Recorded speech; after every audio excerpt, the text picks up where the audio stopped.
নমস্কাৰ মই বেদান্ত কুমাৰ শৰ্মা আৰু নকৈ নোৱাৰো অনুষ্ঠানত আজি আপোনালোকৰ সন্মুখলৈ আনিছোঁ কেইটামান বিশেষ বিষয়। আপোনালোক সকলোৱে ইতিমধ্যে গম পাইছে জম্মু কাশ্মীৰ আৰু হাৰিয়ানাত নিৰ্বাচন অনুষ্ঠিত হৈ গৈছিল আৰু সেই নিৰ্বাচনৰ ফলাফল আজি ঘোষণা হৈছে। এই নিৰ্বাচনৰ ফলাফল আৰু এই নিৰ্বাচন মই ব্যক্তিগতভাৱে যথেষ্ট উপভোগ কৰিছোঁ এই কাৰণেই যে নিৰ্বাচন আমিও পাইছিলোঁ 1985 চনৰ পৰা যিবোৰ নিৰ্বাচন হৈছিল দূৰদৰ্শনত যেতিয়া চাকৰি কৰিছিলোঁ তেতিয়া আমি এটা অনুভৱ কৰিছিলোঁ যে ব্যক্তি হিচাপে কোনোবা এগৰাকী ব্যক্তি কোনোবা এটা দলৰ সমৰ্থক হয়, কিন্তু নিৰ্বাচনৰ ফলাফলৰ সময়ত তেওঁলোক উৎসাহিত বা নিৰুৎসাহিত বা এক্সাইটেড নহৈছিল। সেই কথাটো আমি শিকিছিলোঁ। এতিয়া যোৱা কেইদিনমানৰ পৰা এনেকুৱা এটা নেৰেটিভ প্ৰচাৰ কৰা হ'ল যে এইবাৰ হাৰিয়ানাত কংগ্ৰেছৰ চৰকাৰ হ'বই। কিন্তু মই ইয়াৰ আগৰ ব্লগ এটাতো কৈছিলোঁ যে হাৰিয়ানা বা জম্মু কাশ্মীৰৰ নিৰ্বাচনৰ ফলাফল সম্পৰ্কে আমি মন্তব্য কৰাটো উচিত নহ'ব এই কাৰণেই, কাৰণ আমি ইয়াত বহি গ্ৰাউণ্ড জিৰ'ত কি হৈছে সেই কথাৰ অনুমান কৰিব নোৱাৰোঁ, আৰু সেইটোৱেই আজি সঁচা প্ৰমাণিত হ'ল। ইতিমধ্যে ছ'চিয়েল মিডিয়াত বা কংগ্ৰেছ দলৰ তৰফৰ পৰা প্ৰচাৰ কৰা হৈছিল যে এইবাৰ হাৰিয়ানাত চৰকাৰ হ'ব। তেওঁলোকে উৎসাহিত হৈ ইমানেই বেছি উৎসাহিত হৈছিল 99খন আসন লোকসভাত পোৱাৰ পিছত এতিয়া এনেকুৱা এটা নেৰেটিভ সৃষ্টি কৰিলে যে এইবাৰ হাৰিয়ানাত তেওঁৰ চৰকাৰ হ'ব, আৰু বহুতেই তাতেই ভাবিলে হয়। আনকি এংকৰ তাৰপিছত আপোনাৰ চেনেল সকলোৱে আনকি পৰহি দিনা এক্সিট পোল হ'ল, তাতেও হাৰিয়ানাত কংগ্ৰেছৰ 70খন আসন দি। মই কিন্তু মোৰ আগৰ ব্লগতে কৈছোঁ যে জম্মু কাশ্মীৰ এনেকুৱা এখন ৰাজ্য যিখন ৰাজ্যত আপুনি সোণৰ অট্টালিকা বনাই দিয়ক, সোণৰ পথ বনাই দিয়ক, আলি বনাই দিয়ক, তথাপিও জম্মু কাশ্মীৰত বিজেপিৰ দলে চৰকাৰ কৰিব নোৱাৰে, আৰু সেইটোৱেই সঁচা প্ৰমাণিত হ'ল। হাৰিয়ানাৰ নিৰ্বাচন সম্পৰ্কে মই এটাই জানিছিলোঁ, বিজেপি দল এনেকুৱা এটা দল যিটো দলে 2খন আসনৰ পৰা 100খন কৰে, 100খনৰ পৰা 290 কৰে। গতিকে বিজেপি দলে এই যে 99খন আসন পাই কংগ্ৰেছ দল উতলা হৈ গৈছিল, তেওঁলোকে আচলতে মনে মনে আনন্দই পাইছিল। নিৰ্বাচন সামাজিক মাধ্যমৰ ফলোৱাৰ বা আদি কৰি এইবিলাকত নিৰ্ভৰ কৰি নিৰ্বাচন নিজিকে। মিছা নেৰেটিভ সৃষ্টি কৰিব পাৰি, কিন্তু নিৰ্বাচন জিকিব নোৱাৰি। গতিকে হাৰিয়ানাত নিৰ্বাচনৰ ফলাফল যিটো হৈছে সেইটোলৈ মই আচৰিত হোৱা নাই।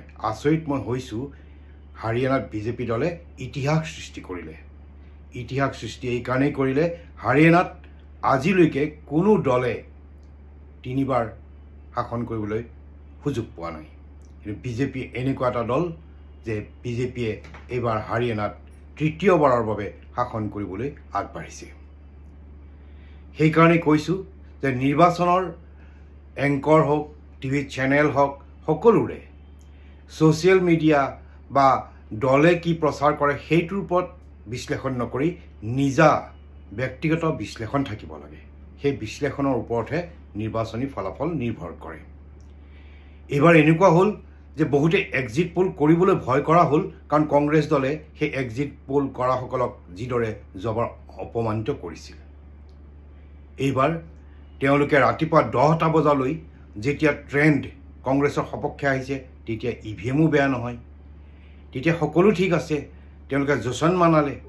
কিন্তু 10 বজাৰ পিছত ছবিখন যেতিয়া সলনি হ'ল, তেওঁলোকে লাহে লাহে EVMৰ কথা ক'বলৈ ধৰিলে, ইলেকশ্যন কমিশ্যনৰ কথা ক'ব ধৰিলে। এইটোৱেই নিৰ্বাচনী ৰাজনীতি। গতিকে এতিয়া হাৰিয়ানাত বিজেপি দলে ইতিহাস সৃষ্টি কৰিলে, তাৰ বাবে অভিনন্দন।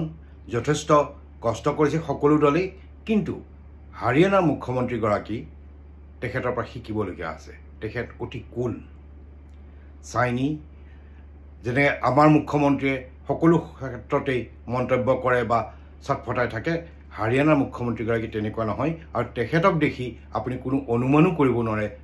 কিন্তু তেখেতে মাত্ৰ মডেল কোড অফ কণ্ডাক্ট লগাৰ পিছত 56টা দিন পাইছিল। সেই 56টা দিনতে তেওঁ দেখুৱাই দিলে যে ইলেকশ্যন কেনেদৰে জিকিব পাৰি। এতিয়া মই আপোনালোকক আন এটা বিষয় ক'ব খুজিছোঁ, আৰু বিষয়টো হ'ল 1975 চনৰ সেই দিনবোৰলৈ ঘূৰি যাব খুজিছোঁ। 1976 চনত, তেতিয়া মই বোধহয় 9মমান শ্ৰেণীৰ ছাত্ৰ, আমাৰ জৱাহৰনগৰত কংগ্ৰেছ দলৰ অধিৱেশন হৈছিল। সেই অধিৱেশনত সভাপতি আছিল দেৱকান্ত বৰুৱা। মোৰ আজিও মনত পৰে, গুৱাহাটীৰ মজিয়াৰে যেতিয়া দেৱকান্ত বৰুৱাই এখন নাও সজ্জিত গাড়ী জীপ এখনত জৱাহৰনগৰলৈ ভ্ৰমণ কৰিছিল চাৰ্কিট হাউচৰ পৰা। তেতিয়া বহুতে মই থিয় হৈ থকা ঠাইত কাষতে মন্তব্য কৰিছিল কংগ্ৰেছ দল অবাতে গ'ল। অৰ্থাৎ কংগ্ৰেছ দল বাটেদি যিহেতু নাও নচলে, জাহাজ নচলে, যিহেতু ৰাস্তাৰ ওপৰত নাও চলালে, তাৰমানে কংগ্ৰেছ দল অবাতে গ'ল। আৰু ৭৭ চনত সঁচাকৈয়ে কংগ্ৰেছ দলৰ এনেদৰে পৰাস্ত হ'ল যে তেওঁলোকে দেৱকান্ত বৰুৱাক ততালিকে কংগ্ৰেছ দলৰ অধ্যক্ষৰ পদৰ পৰা গুচালে।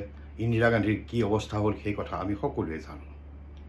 এতিয়া মই এই কথাটো, এই প্ৰসংগটো এইকাৰণেই আনিছোঁ যে ভাৰতীয় জনতা পাৰ্টীৰ তেনেকুৱা দশাই হ'ব নেকি? কাৰণ ভাৰতীয় জনতা পাৰ্টীয়ে কিছুমান নকৰিবলগীয়া কাম কৰে। কেইদিনমান আগতে আমি সকলোৱে জানো RSS, ভাৰতীয় জনতা পাৰ্টী, ABVP এইবিলাক বিশ্ব হিন্দু পৰিষদ বিজেপি দলৰ লগত জড়িত। কেইদিনমান আগতে RSS প্ৰমুখ মোহন ভাগৱতে কৈছে ভাৰত এখন হিন্দু ৰাষ্ট্ৰ। তাৰপিছতে আজি নে কালি আপোনাৰ শংকৰাচাৰ্য তেখেতে এটা অদ্ভুত মন্তব্য কৰিছে। কাৰণ আমি জানাত যিসকলে আত্মা পৰমাত্মাৰ কথা অনবৰত কয়, সেই ব্যক্তিসকল আত্মিক স্থিতিত থাকিবলৈ হ'লে প্ৰথম চৰ্তটোৱেই হ'ল আপোনাৰ জ্ঞানস্বৰূপ। জ্ঞানস্বৰূপ স্থিতিত থকাজনেই আত্মিক স্থিতিত থাকিব পাৰে। 7টা গুণৰ ভিতৰত প্ৰথম গুণটো হ'ল জ্ঞানস্বৰূপ। আত্মিক স্থিতিত তেওঁ থাকিব লাগে। কিন্তু জ্ঞানী লোকে যেতিয়া অজ্ঞানী কথা কয় তেতিয়া কিন্তু ভাবিবলগীয়া হয়। শংকৰাচাৰ্য অভিমন্যুনন্দ স্বৰূপে কৈছে যে ভাৰতৰ যি জাতিৰ পিতা মহাত্মা গান্ধী কেতিয়াও ভাৰতৰ জাতিৰ পিতা হ'ব নোৱাৰে। কাৰণ ভাৰত কেতিয়া জন্ম হৈছিল কোনেও নাজানে। বহু বছৰ আগতেই ভাৰতৰ জন্ম। কিন্তু মহম্মদ আলী জিন্না পাকিস্তানৰ ৰাষ্ট্ৰপিতা হ'ব পাৰে, কাৰণ আমাৰ সন্মুখতেই পাকিস্তানৰ জন্ম হৈছে। এনেবোৰ কথাৰ পৰা এনেকুৱা লাগে যে এইবোৰ কথা নহ'লেও বা নক'লেও ভাৰতৰ ৰাজনীতি চলি থাকিব। কাৰ নিৰ্দেশত এনেবোৰ কথা কৈ দেশৰ যি বাতাবৰণ, সেই বাতাবৰণ কলুষিত কৰে, সেই কথা আমি বুজিবলৈ টান হয়। স্বামী অভিধৰ্মানন্দই কি কৈছিল মই আপোনালোকক শুনাম, আপোনালোকে শুনক। राष्ट्रपिता नाम की कोई चीज हमारे यहाँ नहीं है। राष्ट्रपिता नाम की कोई चीज नहीं है। क्यों? क्योंकि जो भारत है ये कब से है कोई नहीं जानता है। इसका जन्मदान देने वाला कोई नहीं। एक बात। दूसरे, जब पाकिस्तान बना तो पाकिस्तान के कायदे आजम वहाँ के राष्ट्रपिता मोहम्मद अली जिन्ना बने, क्योंकि वो नया जन्मा था। लेकिन भारत तो पहले से था। भारत को किसी ने नहीं जन्माया, इसलिए कोई भी राष्ट्रपिता की पदवी पर यहाँ पर प्रतिष्ठित नहीं किया जा सकता है। এবাৰ মই আপোনালোকক পূজাৰ বতৰত পূজাৰ কথা ক'ব ওলাইছোঁ। যিটো সময়ত বাংলাদেশত দুৰ্গা পূজা অনুষ্ঠিত কৰাটো বাৰণ কৰিছে, সেইখিনি সময়ত কিন্তু আমেৰিকা যুক্তৰাষ্ট্ৰই এইবাৰ প্ৰথমবাৰৰ কাৰণে দুৰ্গা পূজা অনুষ্ঠিত কৰিছে। ই অতিশয় আনন্দৰ কথা। আনহাতে পূজা বুলিলেই কলিকতাৰ কথা মনত পৰে। কলিকতাত যদি এবাৰ পূজা চোৱাৰ সৌভাগ্য হৈছে, সি সঁচাই ভাল লগা কথা। আৰু কলিকতাত পূজা মণ্ডপবিলাক ইমান সুন্দৰভাৱে সজাই তোলে যে এইবাৰ তেওঁলোকে এটা মেট্ৰ' ষ্টেচন বনাইছে। দেখাত কিন্তু সঁচাকৈ সেইটো মেট্ৰ' ষ্টেচন যেনেই লাগে, কিন্তু আচলতে পূজা মণ্ডপ। আহকচোন চাওঁ।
এই বিশ্ব